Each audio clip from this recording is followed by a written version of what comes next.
बिस्मिल्लाहिर्रहमानिर्रहीम। इस लेक्चर में हम सेकेंड ईयर मैथमेटिक्स का चैप्टर नंबर 2 एक्सरसाइज नंबर 2.2 का क्वेश्चन नंबर 17 कंप्लीट करेंगे। क्वेश्चन नंबर 17 है, in what ratio does the point C 2,4 divide the join of A 7,9 and B -1,1। हमारे पास एक लाइन सेगमेंट हमें दे दिए ए बी, ठीक है, जिसके दो एंड पॉइंट्स हैं ए और बी, दोनों एंड पॉइंट्स हमें दे दिए हैं।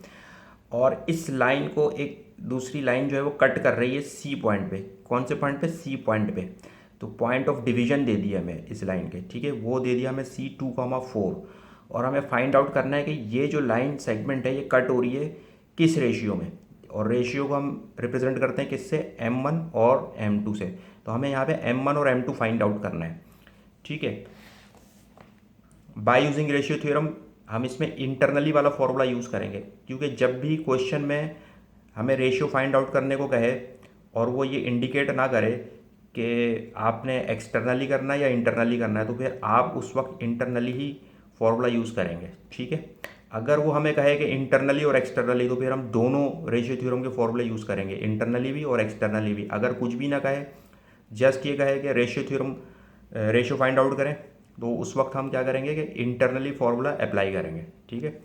तो by using ratio theorem x is equal to M1 x2 plus M2 x1 divided by M1 plus M2, y is equal to M1 y2 plus M2 y1 divided by M1 plus M2। अब चूंकि ये point 1 है, तो ये हो जाएगा पास x1 और ये हो जाएगा पास 9 हो जाएगा y1। और इसी तरह से ये पॉइंट 2 है, तो ये x2 और ये y2। और उसका पॉइंट ऑफ डिवीजन है, उसको हम कैपिटल एक्स से रिप्रेजेंट करते हैं। कैपिटल यानी कि 2 जो है वो इक्वल, एक्स जो है वो इक्वल हो जाएगा किसके?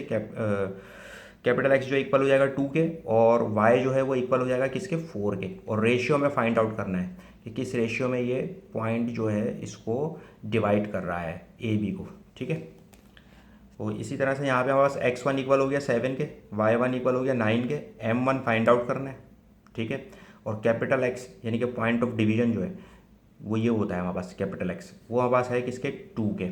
इसी तरह से यहाँ पर x2 हमारे पास इक्वल है -1 के, y2 इक्वल है 1 के, m2 हमें फाइंड आउट करना है, ठीक है। और कैपिटल y जो है ये हमारे पास पॉइंट ऑफ डिवीजन, ये हमारे पास क्या हो गया? 4 है। जस्ट क्या करना है हमें? रेशियो थ्योरम में वैल्यूज पुट कर देनी है, ठीक है। रेशियो थ्योरम हमारे पास है एक्स की, अब हम क्या रख देंगे? 2 इज इक्वल्स टू, फिर क्या है पास? M1 हमें फाइंड आउट करना है। M1 x2 है हमारे पास -1 प्लस M2 x1 हमारे पास है 7 divided by M1 plus M2, ठीक है। इसी तरह से y हमारे पास इक्वल है 4 के, और M1 हमें फाइंड आउट करना है, ठीक है। M1 y2 इक्वल है 1 के, प्लस M2 हमें फाइंड आउट करना है, और y1 जो है इक्वल है वो 9 के, divided by M1 plus M2, ठीक है। यहाँ से हम क्या करते हैं कि M1 प्लस M2 यहाँ पे डिवाइड हो रहा है, तो ये इधर आके क्या होगा? 2 से मल्टीप्लाई हो जाएगा। M1 plus M2 is equals to M1 -1 से मल्टीप्लाई होगा तो क्या हो जाएगा? माइनस का M1, और M2 7 से मल्टीप्लाई होगा तो क्या हो जाएगा? 7M2, ठीक है। अब ये 2 इस M1 से भी मल्टीप्लाई होगा, तो ये हो जाएगा हमारे पास 2M1 प्लस 2M2, और 2 फिर जो है इस M2 से भी मल्टीप्लाई होगा, तो ये 2M2 हो जाएगा इज इक्वल्स टू माइनस का M1 प्लस 7M2, ठीक है। अब क्या करना है हमें कि M1 को एक तरफ कर लेते हैं, ठीक है। यानी कि 2M1 है, इस M1 को हम लेफ्ट साइड पे ले आते हैं, तो -M1 है, इधर आके ये +M1 हो जाएगा, ठीक है। अब यहाँ पे इक्वल के क्या बचा हमारे पास? 7M2, तो इस M2 को हम लेफ्ट साइड पे ले आएंगे, इक्वल के राइट साइड पे ले आएंगे, ये हो जाएगा हमारे पास 2M2, ठीक है। 2M1 प्लस M1 ये हो जाएगा 3M1, और 7M2 में से 2M2 सब्ट्रैक्ट होगा तो ये हो जाएगा 5M2। अच्छा, अब वैल्यू जो हमें चाहिए वो M1 रेशियो M2 की चाहिए, ठीक है। तो क्या करेंगे? ये M1 है, 3 यहाँ पे मल्टीप्लाई हो रहा है,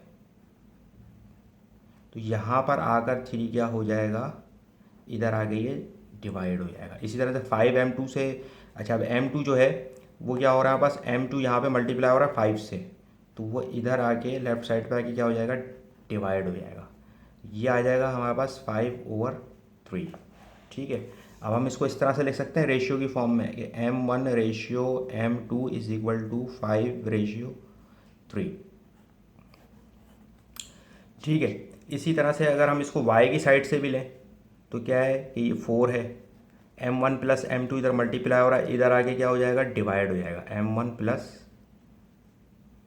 m2 is equals to m1 1 से मल्टीप्लाई होगा m1 हो जाएगा, 9 m2 9 से मल्टीप्लाई होगा 9m2। ठीक है, फिर ये हो जाएगा हमारे पास 4m1 से मल्टीप्लाई होगा m2 से भी होगा, तो ये हो जाएगा 4m1 plus 4m2 is equals to m1 plus 9m2। ठीक है, m1 एक तरफ कर लेते हैं, 4m1 ये प्लस m1 है, इधर आ गया माइनस m1, और ये 9m2 है, इधर आ गया माइनस का 4m2 हो जाएगा। 4m1 में से माइनस m1 हो जाएगा, 1m1 हो जाएगा, तो ये हो जाएगा हमारे पास 3m1, और 9 में से 4 सब्ट्रैक्ट होगा तो ये हमारे पास आ जाएगा 5m2। ठीक है, इसी तरह से अब ये 3 यहाँ पे डिवाइड हो रहा है, तो इधर क्या हो जाएगा, ये इधर 3 इधर मल्टीप्लाई हो रहा है m1 से, इधर आके डिवाइड हो जाएगा, और इसी तरह से m2 से 5 जो है वो हमारे पास मल्टीप्लाई हो रहा है, तो इधर आगे ये डिवाइड हो जाएगा। हम m1 m2 को अपॉन में लेकर आना होता है। ठीक है, यहाँ हमारे पास बच गया 5/3, तो ये इसको हम इस तरीके से लिख सकते हैं कि m1 ratio m2 is equals to 5/3।